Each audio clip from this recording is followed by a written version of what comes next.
Assalamualaikum warahmatullahi wabarakatuh. Bertemu lagi dengan saya di Eplus Channel. Nah ini teman-teman, kemarin ada komen yang masuk nih, Mas, tolong buatin cara pengecekan final booster dong. Oke teman-teman.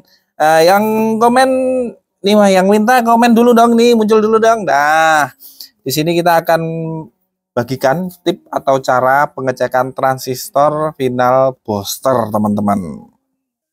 Oke teman-teman, yang pertama-tama kalian harus siapkan multimeter dulu ya teman-teman ya, jangan bakwan goreng tentunya ya. Oke, multimeter kalian pasin di kali satu ya. Kemudian pegang probe-nya, kemudian cek ya, hitam, merah ya. Nah, ini bagian transistor seperti ini ya, basis selalu di bagian bawah seperti ini teman-teman, kecuali punyanya NEC ya, kebalik ya, sablonannya kebalik. Yang lainnya seperti ini basis ya, input, ini output, kemudian yang kanan ini ground ya, emitor. Nah, bacaan seperti ini teman-teman. Yang pertama ya, pastikan dulu kalibrasi. Oke, mentok ya, mentok. Kemudian cek ya, hitam di bagian input, merah di bagian output. Nih, pastikan bergerak tapi tidak mentok teman-teman ya. Bisa dilihat di sini ya. Pastikan bergerak tapi tidak mentok ya. Oke ya, seperti itu kan. Kemudian berpindah ke sini. Nah, bagian input basis ke emitor ya. Nah, pastikan gerak dan tidak mentok ya. Kemudian bagian ini dioda damper ya. Ada yang bilang ini dioda damper. Pastikan gerak dan tidak mentok. Usahakan semua dioda ukurannya sama ya. Itu misalkan itu dua, jangan sampai yang satunya nanti di angka 5 ya. Nah, tidak semua transistor RF final booster itu ada dioda dampernya teman-teman ya. Ini kan dioda damper. Nah, ada yang nggak punya dioda damper, misalkan seperti ini teman-teman ya. Nah, ini nggak ada dioda dampernya teman-teman ya. Ini nggak ada dioda dampernya. Nah, pengukuran ini jangan sampai menggunakan skala yang besar dulu ya. Kalau skala besar kan kayak gini.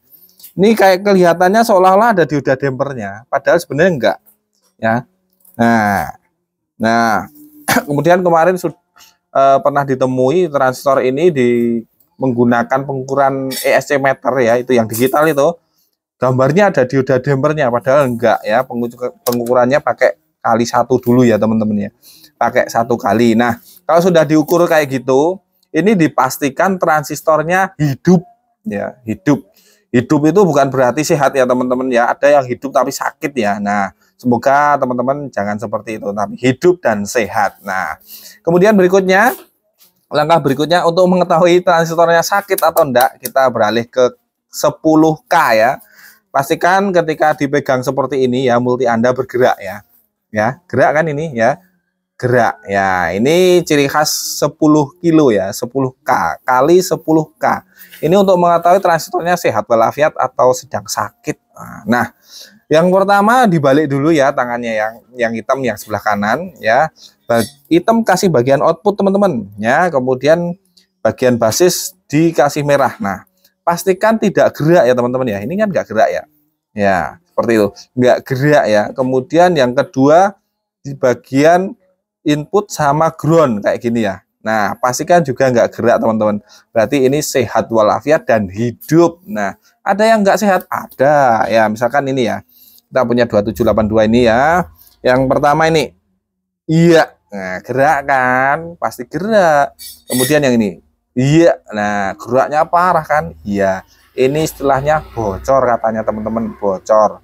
Kemudian ini, nah ini nggak gerak di bagian input, di bagian ground gerak. Nah, bagus mana bang kayak gini? Nah, yang seperti ini ada tingkatannya ya. Kalau kalian cek di bagian input sudah gerak, ini sudah fatal, ini kronis nih kayak gini ya. Kronis ibaratnya stadium 5 ya, stadium 5. Kalau yang bagian input nggak gerak kayak gini, mungkin flu ya, mungkin flu. Jadi biasanya yang seperti ini, yang di bagian kolektor ini, di bagian basis ini input ini nggak gerak, tapi di bagian sini gerak, ini masih bisa dipakai teman-teman ya, kadarnya 90% ya teman-teman ya, 90%. Tapi yang kalau gini biasanya sudah tinggal 40% teman-teman ya. Nah, pengecekan yang seperti ini tadi ya, tapi perlu diingat ya, jangan pakai yang satu ya. Kalau yang pakai yang satu nggak kelihatan geraknya, tuh nggak gerak kan, nggak gerak kan. pengukurannya harus kali 10 kilo. Jadi pastikan multi Anda itu ada kali 10 kilonya. Oke teman-teman. Nah, bagi Anda yang mempunyai metode pengukuran lain, nah komen down di sini, komen-komen biar teman-temannya juga tahu ya. Nah, bagi teman-teman yang ingin membuat booster, nah di E-Plus menyediakan PCB-nya nih teman-teman ya. Nah, PCB-nya seperti ini teman-teman. Nah, bagus kan? Nah, bagus. Kalian bisa nanti chat di WA admin kita ya. Nah, nih WA ini nih kalau membutuhkan ini WA-nya. Nah, nanti kalau ternyata kalian pengen butuh skema-skema ya, ini kita gambarkan skema ya ini ya. Nah, kalian bisa chat juga di sini ya. Oke, teman-teman. Oke, terima kasih bagi Anda yang memiliki unek-unek atau pertanyaan di seputar RF, boleh dong komen di sini dong. Insya Allah nanti ketika kita luang kita sempatkan buatkan video untuk menjawab pertanyaan tersebut. Assalamualaikum warahmatullahi wabarakatuh. Bye bye.